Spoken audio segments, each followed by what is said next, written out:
And I kind of wanted to touch a little bit more on that. Now, I'm not really going through pause. I think what I'm still feeling at times, and it does come in waves, and they're very few and far between, and is like sometimes a little discomfort in my tummy. And what I mean is, I don't know, because maybe I was so bloated, it felt like my back would hurt, and it felt like my stomach would hurt, even my ribs. But you know what, guys?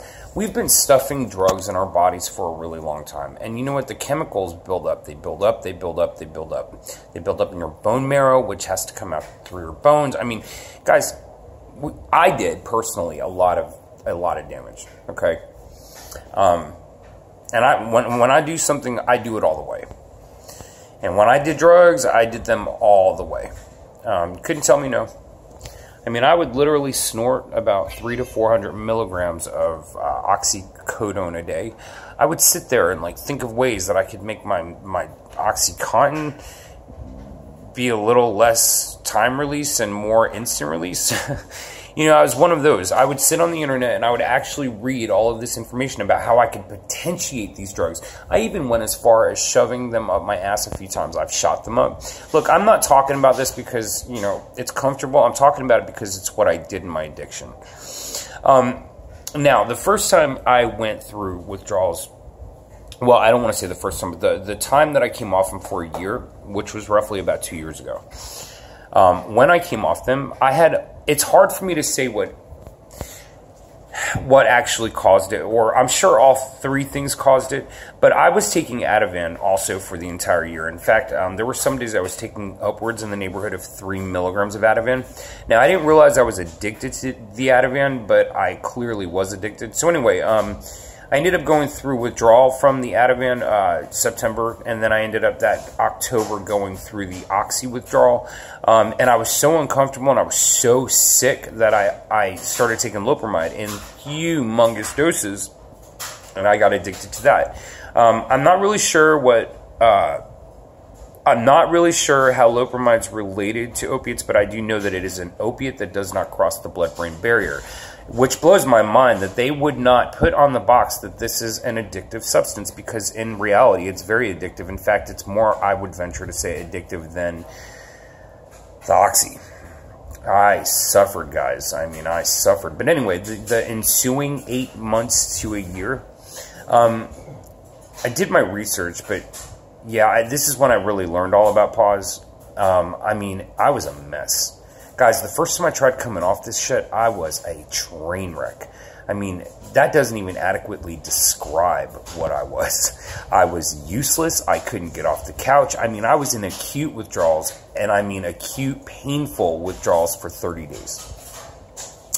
And even into the second month, I was still sitting on a heating pad and taking baths because I couldn't get warm. It was just like, I mean, I did a lot of damage. It was the most uncomfortable withdrawal I've ever been through in my life, and mentally I was wrecked. So anyway, the difference between then and now is, number one, I've not taken Loperamide. Number two, I have taken absolutely no benzodiazepines. I did drink well, it was 2 days during the last 20 days, and I suffered for that. So anyway, I've tried to stay away from that stuff. You know, alcohol's full of sugar, and we're trying to get our pleasure centers to kind of calm down a little bit. I realized afterwards, you know, hindsight's 20/20, but it was a big mistake. When you feel bad, I mean that bad, because you're not just physically like just bombed, but you also feel mentally, you're just like, I just need a break from this. I just need a break, which is why I drank. And again, it wasn't a good idea. It was not a good idea at all. But you know, to answer the question, I don't know if I'm in pause. I think that at times I still feel, I mean, I want to talk, and I think sometimes it's nervousness inside of me still at this point. It's gotten better every day. I mean, much, much better. And with that nervousness comes indecisiveness, at least for me. I can't speak for other people. Again, this is all about my experience with this. You know, guys, look, the first 3 or 4 days for me, now I've read where other people say, I've been off this thing for 3 days and I don't have any withdrawals. Well, they're coming. they're coming. You know, the half-life of this medication stays in your system for 3 days. And look, it's supposedly out of your system in 11 days. But that's a bullshit lie, too, because guess what, guys? There's metabolites in your liver. You have to do a liver detox, and it takes a minute for those things to get out. If you were to take a drug test, and I think I said this in one of my earlier videos, with those metabolites still hanging out in your liver, you're going to fail a drug test. So if they can test positive for Suboxone, I imagine that there's still a certain amount leaching out. Now, mentally, I feel fit. Guys, you know, one of the things that I think was very different about this time than it was last time, and I did touch on this a lot throughout these videos, is the exercise. Look, the preparation before you make the jump needs to be full, 100% foolproof, because you don't want to go into this and just jump off and say, okay, I'm a champion. Look, I have to give somebody kudos and credit for being able to do something like that. I couldn't. I needed the time. I needed to make a plan. I needed to figure out what kinds of food that I wanted in the house that were going to be self-sustaining, that were going to add nutrients to my body on a very good and healthy level. I was taking a lot of supplements. I did stop taking them probably around day 12. Supplements do mess up your stomach, and I stopped taking them because oftentimes after I would take them again, that hot rock sensation in your stomach just, So yeah, I stopped taking them. But I found the greatest benefit in walking and doing exercise. Look, I'm not going to say that you're always going to want to walk or exercise, but you know, it does help as far as your dopamine levels are concerned, and it does help a great deal as far as your endorphins are concerned, and it kind of allows your body to work all that junk out. You know, my body all of a sudden is telling me to stretch constantly. I'm always stretching. I'm like, I'm so tired all the time. Not tired, but it feels really good. It almost feels like my bones are trying to like squeeze the last bit of it out.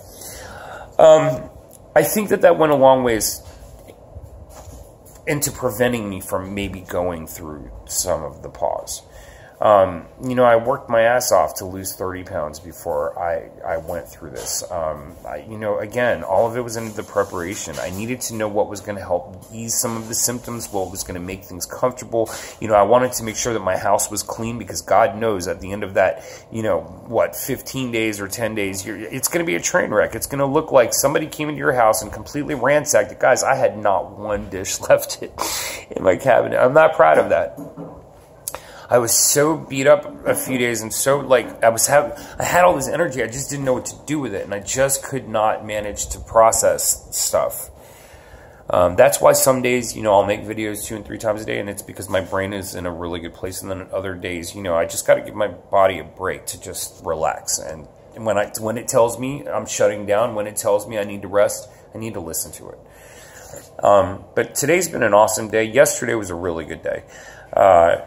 But guys, I'm not really feeling pause. You know, oftentimes, you know, pause is caused because your brain just can't reach a level of homeostasis. Your dopamine's still all over the place, you know, and a lot of people want to rely on supplements.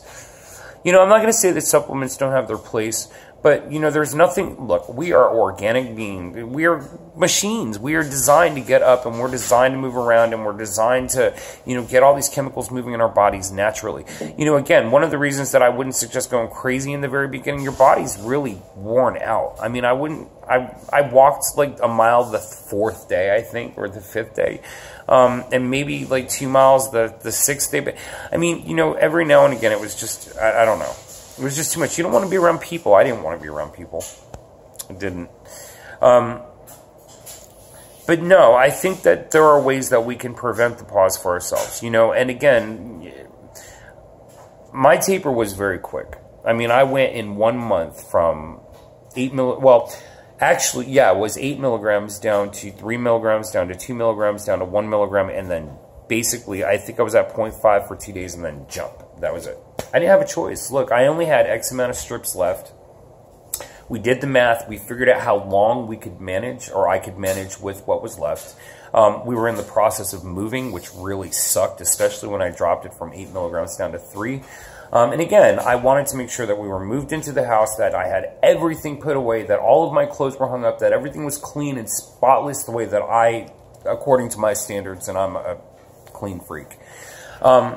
Before I made the jump, if I had started the withdrawals and chaos, I would have been looking at everything feeling so overwhelmed, because I would have had no power to do anything about it. So again, making sure that your house is clean, making sure that your bathtub is spotless, because you're going to be taking 30 baths in the very beginning every day just to stay warm. Guys, you're cold. You're cold because your hypothalamus isn't working, and that's what regulates your internal body temperature. Your stomach hurts because, you know, your body's trying to expel all of that stuff, and I think it's really important that it get out. But the hot rocks feeling kind of sticks around for a while. And it's peristalsis, guys. You know, we have abused our bodies. We've abused our digestive systems. Majorly abused our digestive systems. I did. I mean, mine was wrecked. But things are finally returning to normal. The pain that I was in, the strain that I was feeling constantly, it felt like a band around my entire center midsection. Just it ached and it ached and it ached. But my worst day feeling like that wasn't, I mean, it really wasn't that bad. I just knew that I needed to lay there and sit with it. And it's okay. And my worst day around that time was probably, I mean, well, you guys get my point. Anyway, it doesn't matter. Anyway, so just, you know, give yourselves a break. Make sure that you're preparing. Make sure that you're doing what you need to do in order for you to be successful. That's what I did, you know, and I think a lot of it had to do with why I was successful. I also think God had another plan for me. So it is what it is. But pause doesn't have to be that bad. I think that you can lessen it. It does come with a lot of stress, guys. If you're not willing to get up and move around and get your endorphins going, it's going to come and it's going to wreck you. It's going to wreck you. It's emotionally. Listen, one of the reasons rehab after only 30 days is bad, because oftentimes acute withdrawals are only gone after only 30 days. And then all of a sudden, you know, comes oftentimes depression, anxiety, and that has everything to do with your chemistry. I would not suggest going on psychotropic medications, only because I had experience with them when I was a kid. I know how up and down you can be. And look, there is no test to determine how low or high your dopamine is. So for a doctor to say, you know what, here, take this, especially one that is not a psychiatrist and they're giving you psychotropic medications, they're named psychotropics for a reason, then that's because they should be prescribed by a psychiatrist. So if you have a medical doctor that's basically just handing you these drugs, you need to think long and hard about whether or not that doctor was trained in the area of psychotropic medications. And you might want to do a little bit of research because, again, this is your life. And if you end up taking the wrong thing and you end up in such a deep depression, guys, a lot of the side effects of those drugs, especially when they first get put on them, is suicidal thoughts.